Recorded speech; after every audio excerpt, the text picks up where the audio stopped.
Breve historia del neoliberalismo. Por Carlos Heller. El 10 de julio de 1980, el entonces ministro de Economía de la dictadura cívico-militar, José Alfredo Martínez de Hoz, anunció en cadena nacional una nueva etapa del plan económico implementado desde abril de 1976. Allí sostuvo: el gobierno de las Fuerzas Armadas no solo ha extirpado la subversión terrorista, sino que ha oxigenado moralmente nuestra vida económica. Además, resumió en 12 puntos los ejes de su gestión. La mayoría de ellos contenía la palabra libertad.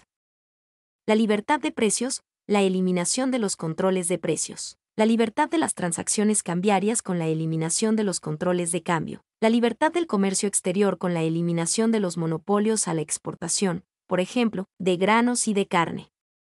La libertad de exportación a través de la eliminación de las prohibiciones y de los impuestos a las exportaciones. La libertad de importar, con la eliminación de las prohibiciones, cuotas, licencias, y en la aplicación de un programa arancelario de reducción gradual sobre un periodo de 5 años.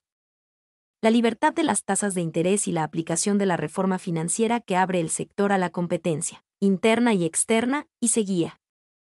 La liberación de los alquileres y la eliminación del control que afectaba la posibilidad de la colaboración de la construcción privada para contribuir a eliminar la escasez de viviendas producidas por esa misma causa. La eliminación de las tarifas políticas de los servicios públicos.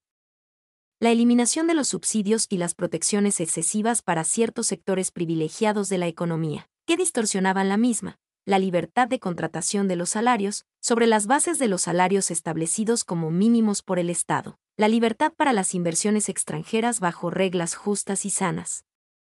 Tanto para el interés nacional, como para los inversores, la libertad para la transferencia de tecnología, en un marco que promueva y no obstaculice este movimiento fundamental para la modernización de nuestra economía, de acuerdo a los más altos intereses nacionales. Posteriormente, en una entrevista realizada en 1995 por Felipe Pigna, Martínez de Hoz declaraba que el programa económico anunciado el 2 de abril de 1976 estaba basado en 3 pilares fundamentales. Uno era la reforma del Estado, que a la sombra de un estatismo muy fuerte desde hacía más de 30 años había crecido sobremanera y había prácticamente invadido todas las funciones propias y ajenas. De manera que había que reducir el Estado para que cumpliera las funciones específicas, como administrar la justicia, el orden y la seguridad, las relaciones exteriores. Se refería al principio de la subsidiariedad, según el cual el Estado no debe hacer lo que está en condiciones de hacer el sector privado.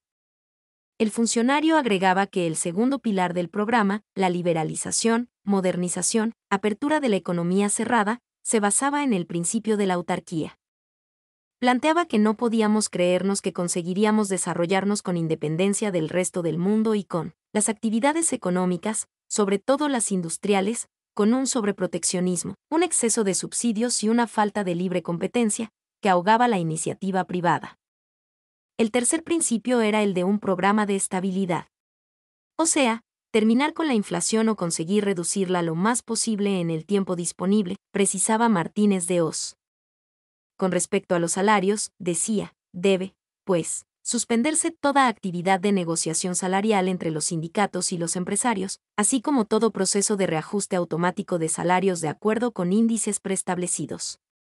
Será el Estado el que establecerá periódicamente el aumento que deberán tener los salarios. Este programa neoliberal se retomaría en los 90 con Carlos Menem y Domingo Cavallo, en el marco de un gobierno elegido por el voto popular, aun cuando el presidente electo, según se terminó instalando, declaraba: si yo decía lo que iba a hacer, no me votaba nadie. Como se recordará, ese gobierno llevó adelante la privatización de una gran cantidad de empresas públicas. Una vez que se acabaron los recursos que ingresaron por esas ventas, endeudaron en dólares aún más al país. En ese tiempo se implementó la convertibilidad, que no es muy distinta a la dolarización total de la economía que hoy vuelve a ser propuesta como alternativa. La última gestión neoliberal fue la de Mauricio Macri, la del Estado canchero similar al Estado subsidiario de Martínez de Hoz, que terminó con endeudamiento externo sideral, la pérdida del 20% en el poder de compra de los salarios, el cierre de una 25.000 pymes y una situación social desesperante. Los ingresos de trabajadores, trabajadoras, Jubilados y jubiladas y otros beneficiarios y beneficiarias de asignaciones se redujeron significativamente, y las inversiones necesarias a realizar bajo un criterio social y de promoción de la actividad económica también sufrieron fuertes recortes, entre otras calamidades. En mi libro 10 promesas falsas. ¿Por qué fracasó la economía de Cambiemos? Recordaba que Martínez de Oz, en la entrevista mencionada, señalaba que una pregunta muy frecuente es si es necesario un gobierno de facto para aplicar un programa como el de la dictadura. Mi contestación es siempre la misma, sostenía el exministro. Lo único que hace falta es la decisión política, y en este sentido, tiene mucho más posibilidades de llevar adelante estas grandes reformas un gobierno elegido democráticamente, que un gobierno de fuerza, porque tiene mucha más autoridad política. A continuación, yo agregaba en el libro que Martínez de Oz pone 2 ejemplos, Thatcher en Inglaterra y Menem en la Argentina.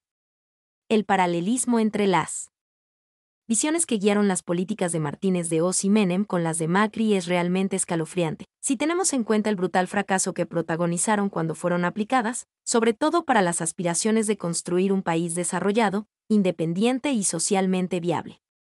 Es una historia sobre la cual es imprescindible reflexionar.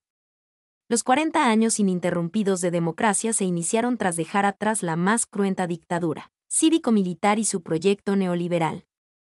Luego, le continuaron otras experiencias políticas que nuevamente llevaron a la práctica un ideario muy similar. Artículo de página 12, lunes 20 de noviembre de 2023. Mi nombre es Demim. Soy tu asistente personal. Mi sitio en internet es demim.es.tl.